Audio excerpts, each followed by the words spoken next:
Elle était en sommeil cet hiver. La cité des électriciens à Bruay-la-Bussière rouvre ses portes dès le 7 juin. Et pour fêter ça, un week-end festif avec des visites, des ateliers et une toute nouvelle saison culturelle pleine de surprises. On t'embarque pour découvrir le programme et replonger dans l'histoire vivante de ce lieu unique. On est donc avec Yael pour ce BAM spécial Cité des électriciens. J'aimerais que tu plantes un petit peu le décor parce que j'ai l'impression qu'on est un peu ici sous cloche, que le temps s'est arrêté. C'est assez magique. La Cité des électriciens, alors quelle est-elle? C'est, face à l'histoire, la plus ancienne cité minière du bassin minier du Pas-de-Calais qui est conservée, qui a été construite par la compagnie des mines de Bruay au milieu du 19e siècle pour accueillir les mineurs de la fosse numéro 1 et puis leurs familles. Finalement, qu'aujourd'hui, on fait toujours vivre à notre manière. Et donc si on est là, c'est pour la réouverture de cette cité des électriciens qui est le 7 juin. Et vous démarrez très fort parce que c'est un des temps forts de l'année. C'est week-end à Gardincourt.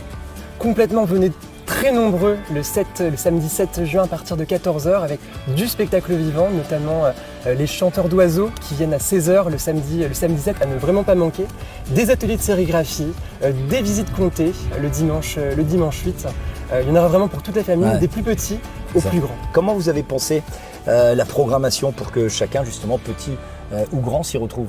L'idée, c'est que chacun puisse se l'approprier et en premier lieu les habitants, les anciens habitants qui nous ont confié témoignages, documents, photographies d'archives, les habitants qui aussi cultivent les jardins, les parcelles de jardins partagés. Quel est le thème donc, de cette saison des tubercules et des nuages?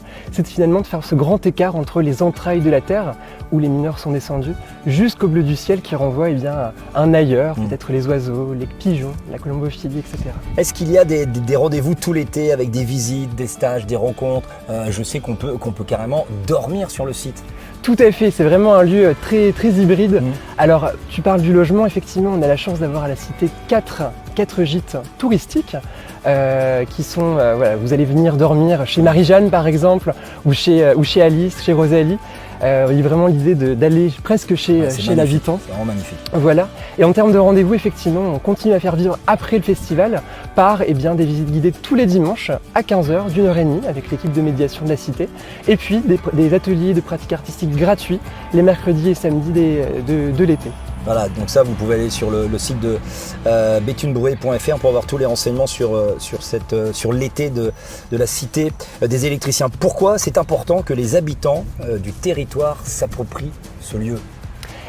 On est, comme je parlais tout à l'heure du point de vue de l'UNESCO, on est un des 5 sites majeurs d'inscription au patrimoine mondial, mais on n'est pas sous cloche, on reste un quartier, on est une cité minière, on est un quartier qui est ouvert, qui est intégré à l'agglomération et donc on peut s'y promener par exemple quotidiennement de 24h sur 24, 7 jours sur 7 par ses voyettes, par son aire de jeu.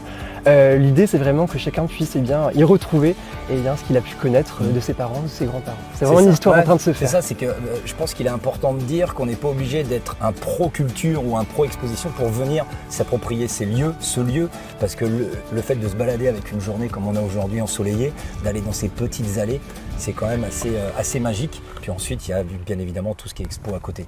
Merci. Mais merci à toi.